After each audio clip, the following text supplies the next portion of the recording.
I had this client once, and she came in and told me that she had been sexually assaulted by her older brother. And she told me the story, and I kind of got the impression that maybe she was like 8 and he was like 17 or something like that.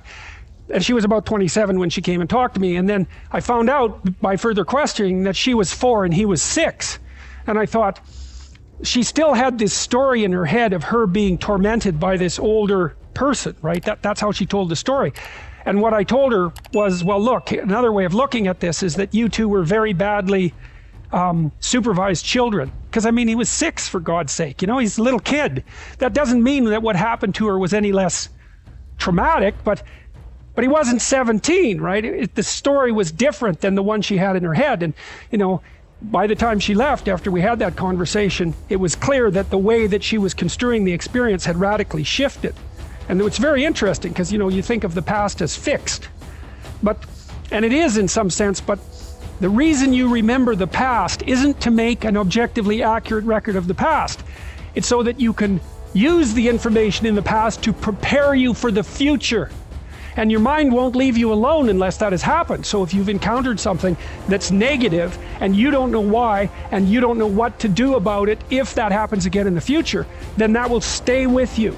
And I think one of the things it does too is it increases your overall physiological load. There's actually physiologists who've been talking about this. I can't remember the damn phrase, but you can imagine that your mind is doing something like this all the time. It's got a record in some sense of your autobiographical experiences. And what it's doing is calculating how frequently you've been successful versus unsuccessful.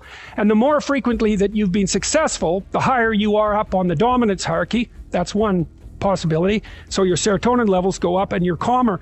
But also, it's reasonable to assume that the environment is less dangerous, right? Because that's sort of what constitutes danger.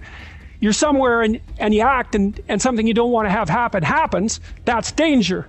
And so your brain is always trying to figure out how to calibrate how anxious you should be. And one of the things it does is by sort of keeping track of your past success-failure ratio. And so to the degree that your past has been characterized by, we'll call them failures, those are situations where you do not get what you want, then your brain puts your body on constant alert. Because if everything that you've done has resulted in catastrophe, then you're somewhere insanely dangerous, and you should be like a prey animal that's ready to dart in any direction.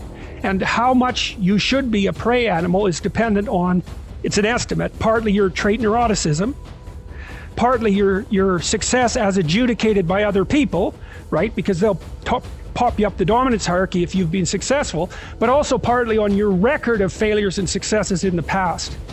And so you can go back and you can find out where you have holes in the structure through which you're viewing the world. That's one way of looking at it. And you can sew those things up. And that's in some sense, that's what you're doing in psychotherapy. You know, partly it's exposure to things you're afraid of and disgusted by and are likely to avoid. That's a huge chunk of it. But if you go back into your past and you start talking those things through, it's really the same thing. It's more abstracted.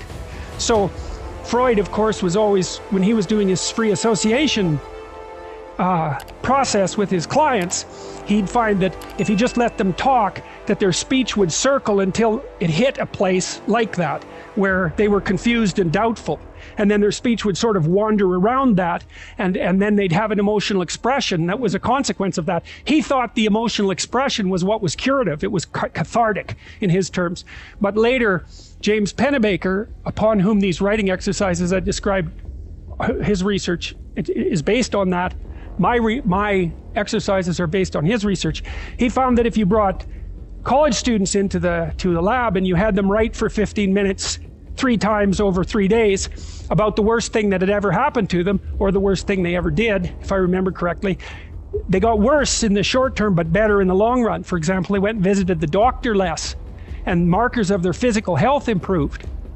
And so I think the reason for that is because, what's that called? It's called something load.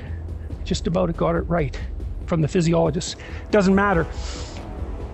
They got healthier, as far as I can tell, because they basically calmed down. Once they had gone through the negative memory and sorted it out properly and told a properly articulated story and figured out how to deal with it, then their physiology calmed down. And so then they weren't as stressed, they weren't producing as much cortisol, and so cortisol suppresses your immune function, and so they were more likely to stay healthy. And so, well, so that's all very much worth thinking about. That's all in the domain outside of the light. Because people think that the purpose of memory is to remember the past. And that's not the purpose of memory. The purpose of memory is to extract out from the past lessons to structure the future. And that's the purpose of personal memory. And so you're done with a memory when you've extracted out the information that you can use to guide yourself properly in the future. So if you have a traumatic memory, for example, that's really obsessing you, if you analyze that memory to the point where you've figured out how you put yourself at risk and you can determine how you might avoid that in the future, then the emotion associated with that goes away. So memory has a very pragmatic function. And cultural memory is the same thing, is that we need to extract out stories from our past that structure our future. And we need that because, well, first of all, if you don't have a purpose, let's say, it isn't that your life becomes neutral in a meaningless sense. It's that your life becomes characterized by unbearable suffering, because the baseline condition of life is something like unbearable suffering.